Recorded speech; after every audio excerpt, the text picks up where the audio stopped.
श्रावण महिन्यामध्ये आपण प्रत्येक श्रावण सोमवारी उपवास करतो, तसेच कथा ऐकतो। तर श्रावण सोमवारची कथा काय आहे आणि शिवामुठीची सुद्धा कथा मी आपल्या चॅनलवरती अपलोड केलेली आहे। तो व्हिडिओ तुम्ही पाहिला नसेल तर नक्की आपल्या डिस्क्रिप्शनमध्ये मी लिंक दिलेली आहे, तिथे जाऊन चेकआउट करा। आणि आता आपण आजच्या व्हिडिओमध्ये श्रावण सोमवारची कथा काय आहे हे पाहणार आहोत। आटपाट नगर होतं, तिथे एक ब्राह्मण होता। त्याचा एक शिष्य होता।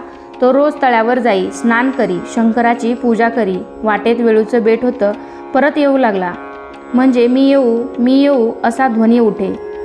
हा मागं पाही, तो तिथं कोणी नाही। त्या भीतीनं वाळू लागला। तेव्हा गुरुजींनी विचारलं, खायला प्यायला वाण नाही? मग बाबा असा रोड का? खायला प्यायला वाण नाही, हाल नाही, अपेष्टा नाही। स्नान करून येते वेळेस मला कोणी मी येऊ असं म्हणतं। मागं पाहतो तो कोणी नाही, ह्याची मला भीती वाटते। गुरुजी म्हणाले, भिवू नको, मागं काही पाहू नको। खुशाल त्याला म्हण, तुझ्या मागून येऊ दे। मग शिष्यानं काय केलं, रोजच्या प्रमाणे स्नानास गेला, पूजा करून येऊ लागला। मी येऊ असा ध्वनी झाला। असा जवाब दिला। मागं काही पाहिलं नाही। चालत्या पावली घरी आला। गुरुजींनी पाहिलं, बरोबर एक मुलगी आहे। त्या दोघांचं लग्न लावलं, त्यांना एक घर दिलं। त्यानंतर काय झालं, श्रावणी सोमवार आला। बायकोला म्हणू लागला, माझी वाट पाहू नको, उपाशी राहू नको। आपण उठला, शंकराच्या पूजेला गेला। तिनं थोडी वाट पाहिली, स्वयंपाक करून जेवायला बसली। एक घास तोंडात घातला, इतक्यामध्ये पती आला। अगं दार उघड। पुढचं ताट पलंगाखाली ढकलून दिलं। हात धुतला, दार उघडलं। पती घरात आले, नित्यनेम करू लागले। पुढं दुसरा सोमवार आला।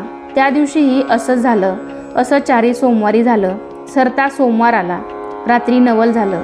दोघं जण पलंगावर गेली। पलंगाखाली उजेड दिसला। हा उजेड कशाचा? ताटी भरल्या रत्नांचा। ही रत्ने कुठून आणली? मनात भिवून गेली। माझ्या माहेरच्यांनी दिली। तुझं माहेर कुठं आहे? वेळूच्या बेटी आहे, मला तिथं घेऊन चल।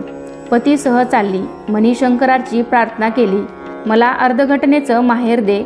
तो वेळूचं बेट आलं। मोठा एक वाडा आला।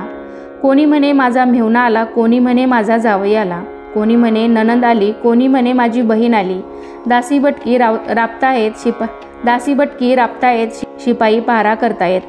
बसायला पाट दिला, भोजनाचा थाट केला। जेवणं झाली, सासू सासऱ्यांची आज्ञा घेतली, घरी परतली। अर्ध्या वाटेत आठवण झाली, खुंटीवर हार राहिला। तेव्हा उभयंता परत गेली। घर नाही, दार नाही, शिपाई नाहीत, प्यादे नाहीत, दासी नाहीत, भटकी नाहीत।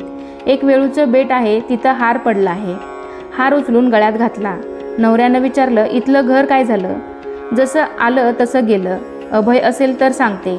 4 सोमवारी हाक ऐकली। जेवती ताटं ढकलून दिली, रत्नांनी भरली।